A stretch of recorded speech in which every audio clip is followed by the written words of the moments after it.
قربانی کس شخص پر واجب ہے؟ قربانی ہر اس عاقل، بالغ، مقیم مسلمان مرد اور عورت پر واجب ہے جو عید الاضحیٰ کے ایام میں نصاب کا مالک ہے۔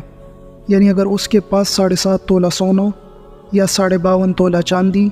یا اس کی قیمت کے برابر رقم اس کی ملکیت میں موجود ہو، یا اس کی ملکیت میں ضرورت و استعمال سے زائد اتنا سامان موجود ہے جس کی مالیت 52.5 تولہ چاندی کی قیمت کے برابر ہے، یا رہائش کے مکان سے زائد مکان یا جائیداد وغیرہ ہو، یا استعمال سے زائد گھریلو سامان ہو جس کی مالیت 52.5 تولہ چاندی کے برابر ہو، یا مال تجارت شیئرز وغیرہ ہوں، تو اس پر ایک حصہ قربانی کرنا لازم ہے۔ سامان خواہ کوئی بھی چیز ہو، تجارتی ہو یا تجارت کے علاوہ، اگر وہ استعمال میں نہ ہو تو اسے بھی نصاب میں شامل کیا جائے گا۔ لہٰذا اگر مذکورہ سب چیزیں ملا کر یا بعض ملا کر مجموعی قیمت 52.5 تولہ چاندی کی قیمت کے برابر ہے تو اس کے مالک پر بھی قربانی واجب ہوگی۔ نیز قربانی واجب ہونے کے لیے نصاب کے مال، رقم یا ضرورت سے زائد سامان پر سال گزرنا شرط نہیں ہے، اور تجارتی ہونا بھی شرط نہیں۔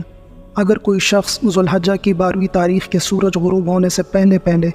نصاب کے بقدر رقم کا مالک ہو جائے تو اس پر قربانی واجب ہے، حتیٰ کہ اگر کوئی شخص قربانی کے 3 دنوں میں سے آخری دن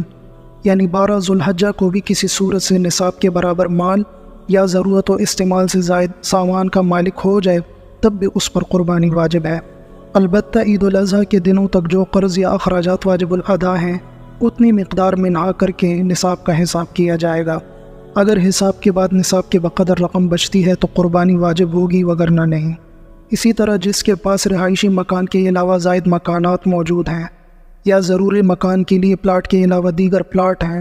یا ضروری سواری کے علاوہ دوسری گاڑیاں ہیں، خواہ یہ سب تجارت کے لیے ہو یا نہ ہو، بہرحال ایسا شخص قربانی کے حق میں صاحب نصاب ہے اور اس پر قربانی کرنا شرعاً واجب ہے۔ یہ بات واضح رہے کہ ایسا شخص گھر میں ایک ہو یا ایک سے زائد،